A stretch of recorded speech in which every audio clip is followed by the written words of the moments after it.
Hello and welcome to another edition of the Osteopathic Lyceum podcast.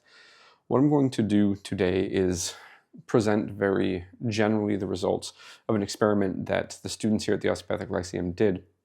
Now, the aim was fundamentally to see how often treating certain areas with as few confounding variables or as little extraneous body parts involved as possible would then have a diffuse effect throughout the body. So what we did is we had the students do an assessment of specific areas of the body, because ideally you'd be able to pick up general diffuse effects in these areas. So we had them assess the cervical region, assess the shoulder girdle, which shoulder girdle is restricted. So this is somewhat of a blunt instrument. It was which shoulder girdle is restricted, the right or the left, which side of the neck is restricted, the right or the left. Now, I know some people will have a preference for maybe more specific diagnosis using a Fryette mechanic. Unfortunately, the Fryette mechanic is not a thing. Unfortunately, it doesn't, as a model, it doesn't match up with the experience of practitioners.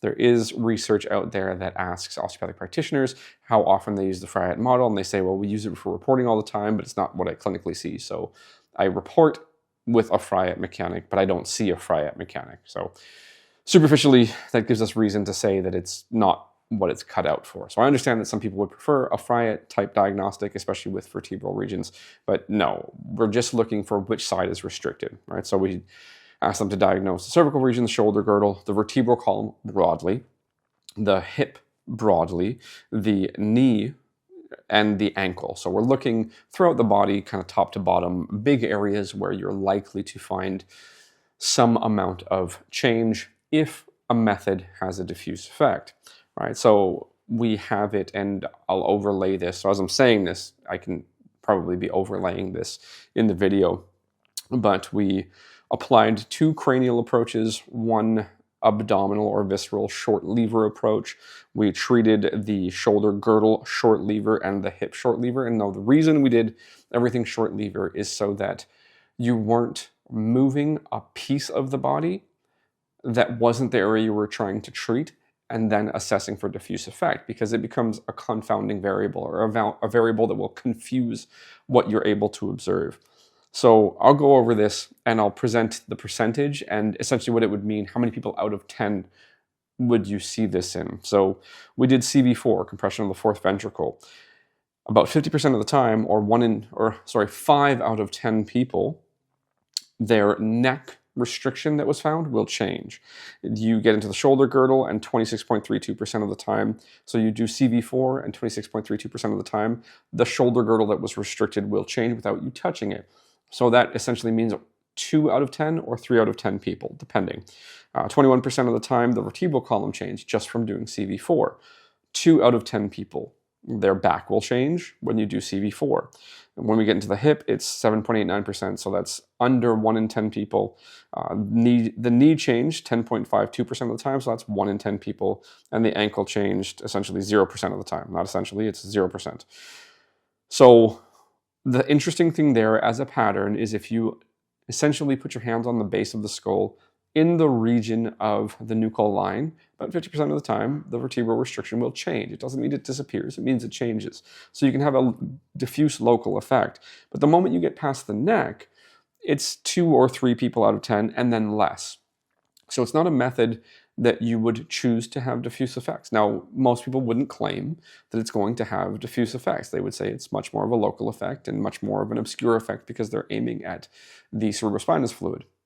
That said, I've seen and experienced claims in the past where restoration of the cerebrospinous fluid through a method like CV4 is claimed to impact the vertebral column as a claim. That may not necessarily be a claim that is well written about, but it is one I've experienced in person. So that doesn't seem to hold up. The reason that this ends up becoming important is because you can make a choice. You can make an educated bet or guess, right? You can say, well, the person's neck is really sore and they don't want me to touch it, so I'm just going to work on the base of their skull and see if it changes it. If it changes it, awesome. But you're not going to, in a reliable or trustworthy way, take a shot at 2 out of 10 people yeah, using CV4 to have the diffuse effect in the back and the shoulder girdle. It's probably not worth it. Now we move on to the temporal sway. So essentially you put pressure on the temporal bone at the mastoid process that isn't moving the way that you think it should. And then you see what the heck happens. Well, 40% of the time it changes the neck. So again, there's a decent amount of cervical muscles that are going to connect in the region of the mastoid as well as in the region of the nuchal line. But now we have 40%. So 4 out of 10 people, you work on their mastoid processes or you apply pressure to their mastoid processes and their neck will change. 4 out of 10 people. So a little bit less powerful than CV4 for whatever set of reasons. Probably if you were to make an anatomical assumption, which may not explain it appropriately, you would say nuchal line versus mastoid process, more muscles, nuchal line, less muscles, mastoid process, something along those lines. That's probably not the perfect argument, but it's one that people would want commentary on, or I assume they would want commentary on. Then it's very similar with respect to the shoulder girdle change. So it's 23.33% of the time you do temporal sway and the shoulder girdle will change. So that's 2 out of 10 people. Then it's a little bit more with respect to the vertebral column changing, 26.67% of the time. Now some of that percentage is really just there was a different amount of people that were observed for this. So realistically, they're exceptionally close. The 23 and 26 and 21 and 26, that's pretty close. So really we're talking 2 in 10 people, 3 in 10 people. We look at the hip change about 16.67% of the time. The restricted hip when you do the temporal sway will change. That's 1.5 people out of 10. So 1 out of 10, 2 out of 10, depending on how often you run this. 3.33% knee change and 0% ankle change. So it's really similar. For some reason, about 2 out of 10 times, you work on the base of the skull or the mastoid processes, and the vertebral column or the shoulder girdle will change. It's not a strong bet, but it can be observed to be a phenomenon. If we use the term reliability, it's a range of results that are consistent. That would probably be a consistent range of results, but it's not necessarily one that you want to put your faith in. Now, what we're going to do, sorry, there's a call coming in on my phone and I'm using my phone, so I'll say that out loud and it's going to go away shortly.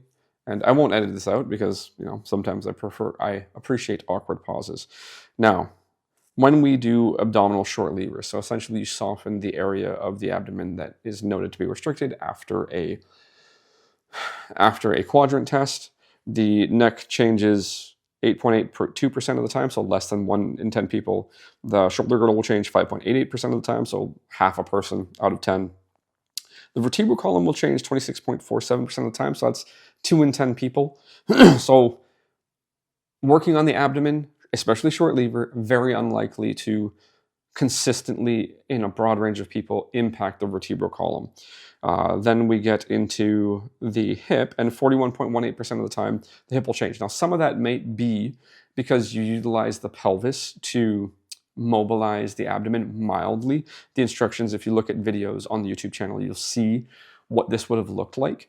It's entirely possible that because there's pressure on the pelvis mildly, that might impact some of the anterior hip musculature, so like the hip flexor musculature. So that might be an explanation for that. But, it's 4 out of 10 people. The hip will change when you work on their tummy short lever. The ankle, what am I doing? The knee 5.88% of the time, and the ankle 88.82% of the time. So it's really not a lot of people. Then we go to the shoulder girdle. You work on the shoulder girdle, short lever, so you identify the area that has the most restriction, and you go perpendicular fiber direction on that. About 50% of the time, the neck will change, right? So interesting enough, go from shoulder to neck on the scapula, lots of muscles will connect between those two things. 95.55% of the time, the shoulder girdle itself changed, so that probably indicates that the one person it didn't change for was somebody who the method wasn't appropriate to make the change. Maybe it was applied poorly. Either way, when we're actually measuring change in the area that we treated, we see a high amount of change in the area we treated. 45.45% of the time, the vertebral column changes when you treat the shoulder girdle. So 4 out of 10, 5 out of 10 people, better than the neck, better than the abdomen. 31.82% of the time, the hip changes when you treat the shoulder girdle. This actually flips when you treat the hip, right? So the hip affects the shoulder girdle 30% of the time, the shoulder affects the hip 30% of the time approximately. 0% knee change when you treat the shoulder, 4.54% ankle change, so very low, not trustworthy. But at least when we check the areas that were treated in our diagnostic, what we see is they change and other areas change at some rate, but not all the time. So we look at the hip, the 57.69% of the time, the neck changes. Now this was done in prone, so it may just be the prone position that changes the neck, and we can figure that out by just having people lay on their stomach and see how often laying on their stomach for a similar amount of time that you do a short lever treatment to their hip, and see if their neck changes. And their neck may change, right? 30.77% of the time, the shoulder girdle changes. So like I said, about 30% of the time you work on the hip short lever, the shoulder changes. So there's some frequency at which one can impact the other, but it's clearly not all the time. It's not a bet you want to make and have high degrees of confidence that it's going to work often. It'll work about 30% of the time. 50% of the time when you treat the hip, the back changes, right? 96.15% of the time when you treat the hip changes. So again, there may have been a person where it wasn't applied as well as it could have been, or it could just be that treatment wasn't going to get the restriction in the hip that was found. Then we get into the knee, 19.23% of the time, so 2 out of 10 people. And then the ankle, 15.3% of the time, 3.8% of the time. So that's 1 out of 10 or 2 out of 10 people. So what this superficially tells us is that if you're reassessing the area that you treat, the area you treat will change. And then there is some rate of frequency at which other areas will change. The 2 methods that have bets that would probably be worth it are going to be treating the shoulder girdle and treating the hip, because they go into and change the back 50% of the time, and they change the opposite, so either the shoulder or the hip, they're opposite, whichever one you treat, about 30% of the time. So to get a generally diffuse effect, if you treat the shoulder girdle or the hip, you seem to consistently get a diffuse effect, and that has some impact. Clearly, when you treat the temporals or the mastoids or the occiput, generally speaking, you seem to have an effect on the neck, but then everything else is just not consistent enough on a mechanical level to have the impact that one would maybe want it to have, or have at a rate that would be useful to make a bet on it. So work on area 1 and affect area 2. The shoulder girdle and the hip seem to have a nice diffuse effect somewhat consistently. The back about 50% of the time, and then the opposite, so shoulder or hip, and then flip them about 30% of the time. We're going to continue to do this, and I'll report on it.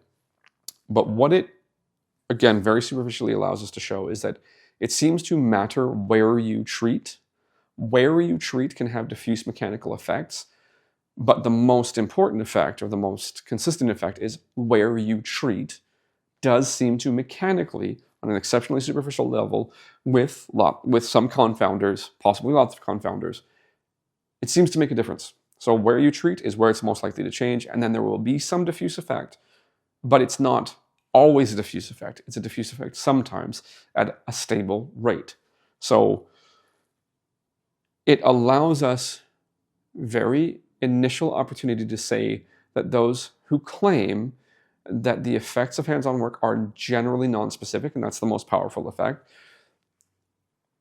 Mechanically, it doesn't seem so. Mechanically, it seems that it matters where you treat, and that it does have a diffuse effect at some base rate that can be identified, and it would be important to identify those so that you can make informed choices as to, well, the person's really tender here, I won't touch them there, I'll go to this other area, and in about 50% of the time, it'll work out okay for me.